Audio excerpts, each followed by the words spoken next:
So when I start these doodles, I usually have a theme in mind, but not necessarily a clear idea of what I want to draw. So I start out with silhouettes of just random shapes.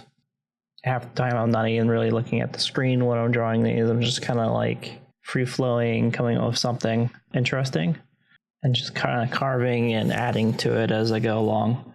Until I get what I want. So like for the first video, the theme I wanted to go for was reptile. And with this one, I wanted to do something mushroom based. So something like a plant creature. Anyway, so I start out with silhouettes as a rough basis to start from.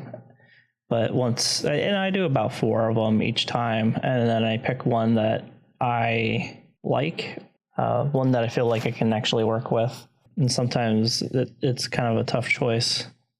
This time, not so much. I felt like most of these were terrible. So once I draw 4 of them and I then just pick one that I like, and I pick this more humanoid looking shape and kind of start extrapolating from that shape what I can imagine that shape looking like. And I kind of work out the shapes that are in it and kind of block out some of the things I want in there.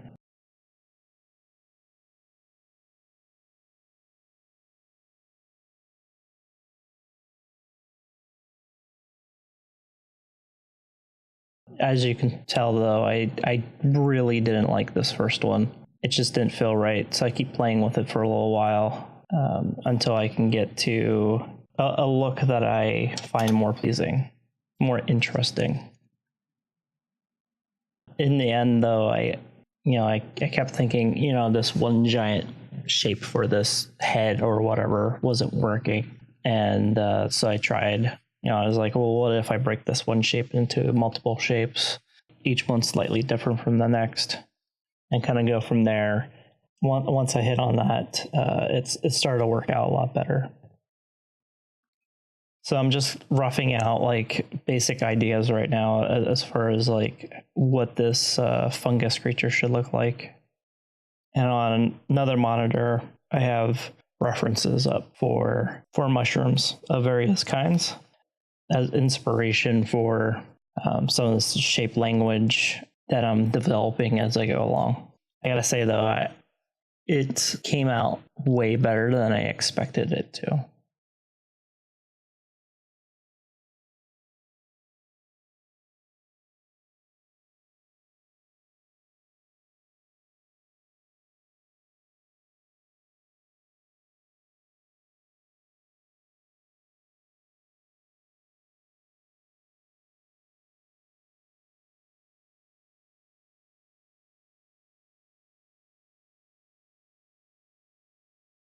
So once I get to a point where I feel like I can live with it, I move on to doing a final black line pass on it. And this is where I will kind of draw out that rough idea I have into a final drawing. And I'll even add additional information to it as I go along that wasn't in the rough. But usually most of the stuff that I drew out with the rough is exactly what I want it to look like. And mostly what I end up doing is just adding additional detail. I want to say that like the hardest thing about this mushroom guy was trying to figure out how his limbs and appendage, his arms and legs, how they were going to be attached, what they would look like.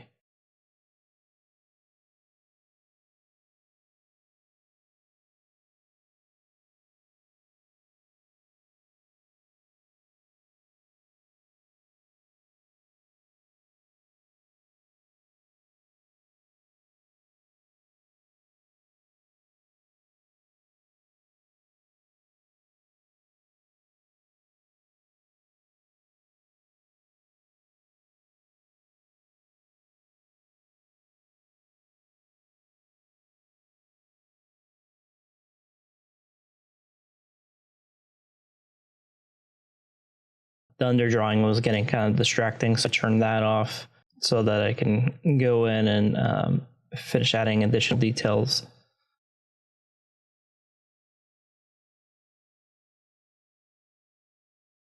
So I just shifted my Shhrrooom guy onto a different layer, and I do all these monster drawings in the same file. So for a secondary one of the past drawings bled over as I was setting it up to set up a separate layer to put the color on, which is what you just saw. And the first thing I do is try to figure out my base colors, what color I want the mushroom to have. And then, of course, I use this website to go and figure out my additional colors for my palette from that as well.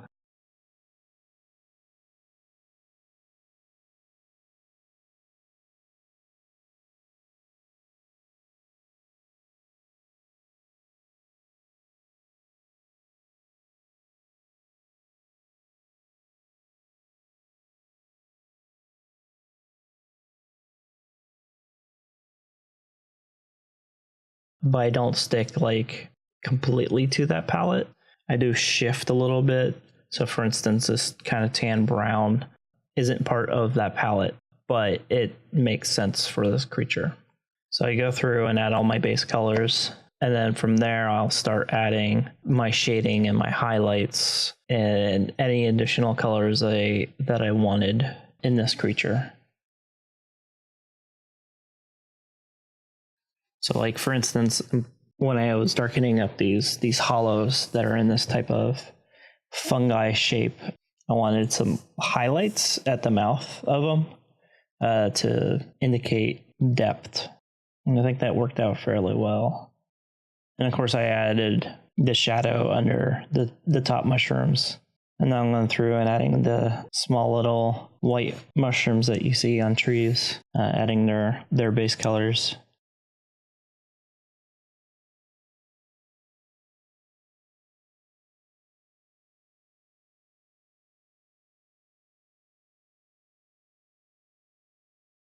And here I'm trying to work out like how I want the shadow of under these mushrooms to what I want them to look like.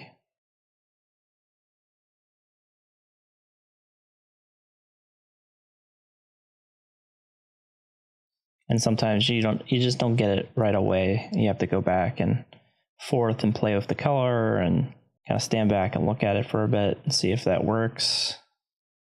And sometimes it does, and sometimes it doesn't. You know, I'll get quite far before I go, I don't like that. And then I'll just go through and change it. Like in this case, I felt like the purple is deviating a little bit too far off the palette for this orange color. So I checked the palette again and brought it back to what it seemed like it should be. And of course, as I go along, I adjust the shadows if they seem wrong.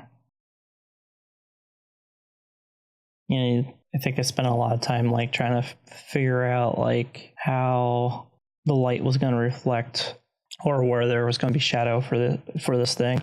I realized because of its head or its heads, I should say, that a lot of this was actually going to be in shadow. And I felt like the under part of the top mushrooms was a little too close to what I was using for the shadow for the body. So I changed that to more of a purple color so that it still read as a not different material, but just a different color and position than the rest of this form.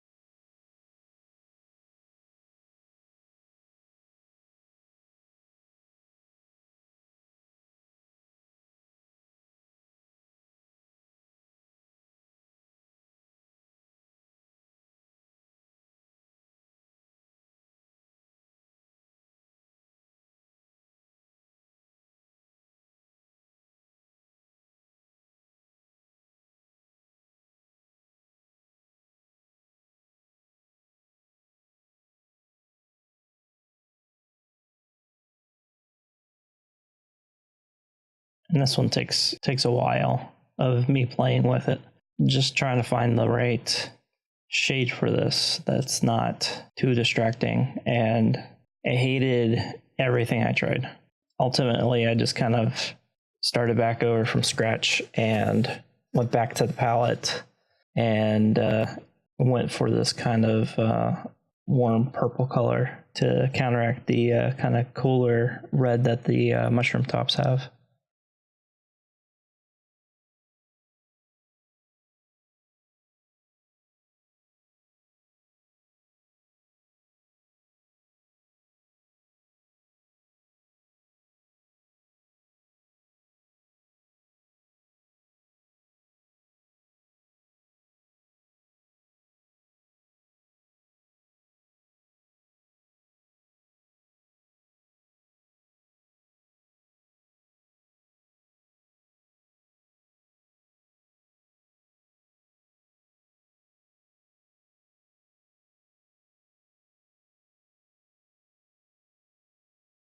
And I kind of wanted the end of these appendages to almost feel like they were in soil or had just been pulled from soil. So that's why I'm like changing the color of this and adding all these streaky bits to indicate this that it would be this creature's rooted at least part of the time.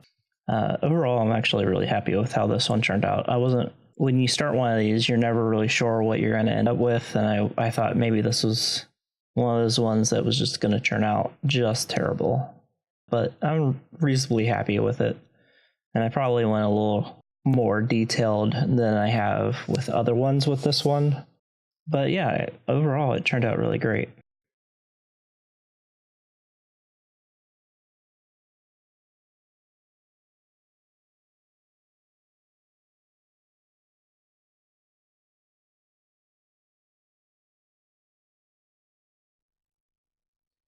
Plan is to do one of these once a week. So keep a lookout for that. I will be posting on Twitter when I do them as a live stream on Twitch.